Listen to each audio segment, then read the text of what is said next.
แล้วได้แล้วได้แล้วได้แล้วได้แล้ว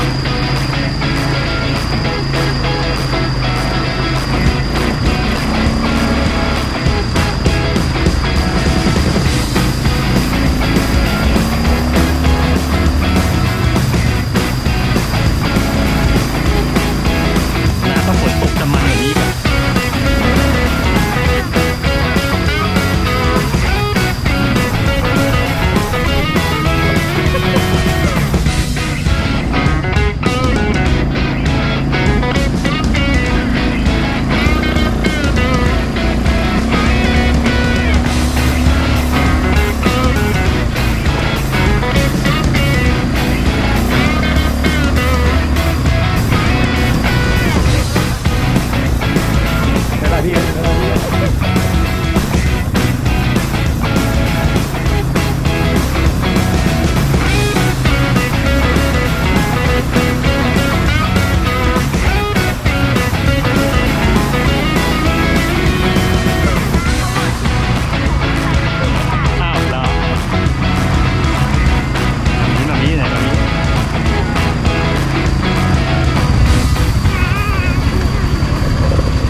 แล้วกักทางเพล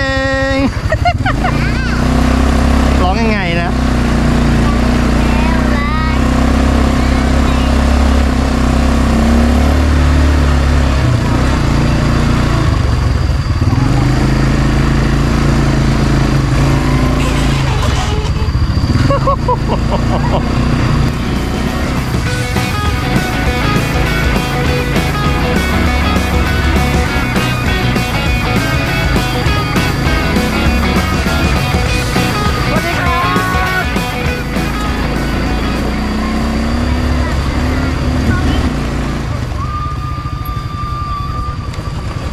เสียงอะไรอ่ะ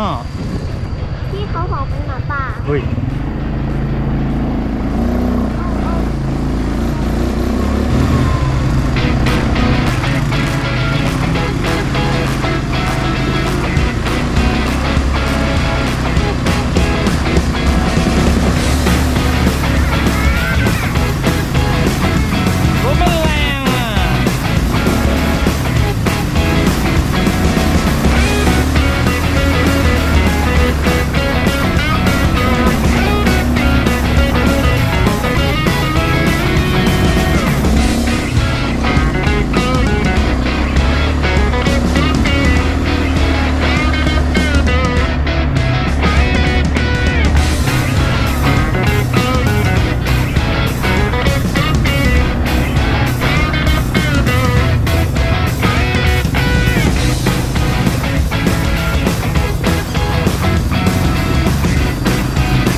รอก่อนสิคะ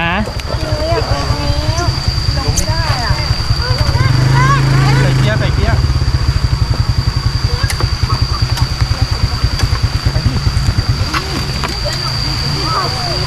ขับได้แล้วใครขับได้ไหมนะขับได้ด้วยเหรอไม่ใช่เขาบอกว่าจะพงขึ้นไปถึงจะขับได้เป็นไงมั่งเป็นไงมั่งสนุกไหมสนุกไหมสนุกไหมเจ๊ชอบเหรอเจ๊ชอบเหรอใช่อีกรอบเลยเนี่ยอะไรอ๋อโซลูดมึงดูขี้โขนมันต้องเล่นแบบนี้ผิดขาเลยไหนเลอะไหม